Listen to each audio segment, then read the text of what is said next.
Well, yeah, it's great to be back for a championship, and like we said, it's been 2 years, and we go in there as basically the defending champions from 2 years ago, and that was a tremendous meet back then.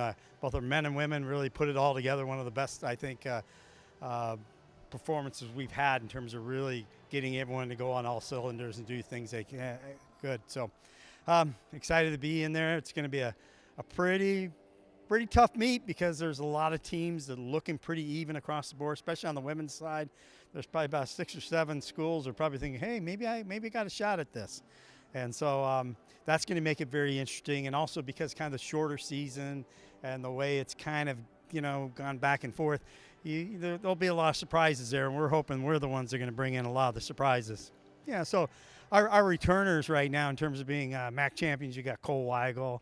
And again, he came back just for the outdoor season here. And so, he's ready to roll. That was quite an honor for him, especially beating his own teammate there, who's a world-class pole vaulter. And then you've got Patrick Kimball. Again, he did well indoors, win the 60 hurdles. So now he's defending his title from both indoor and outdoor.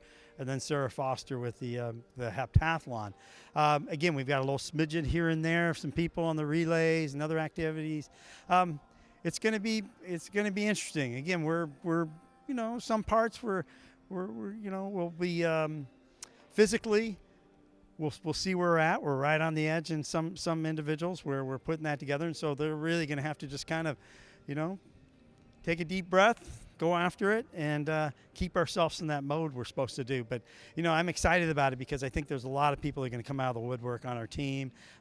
We've had some chances to go to some good places and compete, but for some reason those things didn't have the best weather opportunities we wanted, like we were hoping they'd be. And so I think the marks are way down, and we've got some people that are, we had to hold out for a few meets, and hopefully they're ready to rise at this meet. So, it's going to be a pretty, it's going to be a wild race, and I feel like our team is very excited, ready to go, and we're going to give it everything we can and try to bring home 2 MAC championships.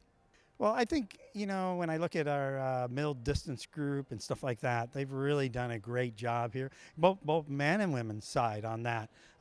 They've kind of had a pretty breakout year, especially, people like Jacob Ondash and Blake Lucius. Those people have been, been doing very well there. We could see some things happening with them, but those are extremely competitive races. They're going against very high national individuals. Same with on the ladies' side in terms of middle distance. We had to get a late start here with our MVP outdoors, Jacqueline Pacujo. Again, that will be kind of fun to see where she put some things together, and we're hoping for a good, but there's so many of them. We have a breakout, and of course I don't want to put any pressure on anyone getting there. We've had our regulars like coming back that are MVPs like Jackie and also Amir Willis. There'll be some things, but again, you had someone like James Harkleroad just this last week kind of break through, and again I think we'll see a few others like that. Yeah, that's going to make it a big challenge, and we've talked about that where people are just going to have to run from event to event. And, and with Jackie Pacuo, we talked about that in terms of the team meeting, when she had to go through indoors, where suddenly she's sitting in the middle of a triple jump, and all of a sudden she can't even get a warm-up in, and she's got to jump in the hurdles, and she ends up winning it. You just got to get in the moment, make it work. Sarah Foster's definitely going to have have to deal with both the 400 hurdles right after she's going through a heptathlon. So, we just expect that. I always, one of my philosophies is I go into a conference meet, always expect the worst in terms of conditions or opportunities or things that go on. Everything goes wrong in a MAC meet, but that's the positive way of being ready to do something great, is when you're ready for the worst, you end up with a positive attitude to do the best.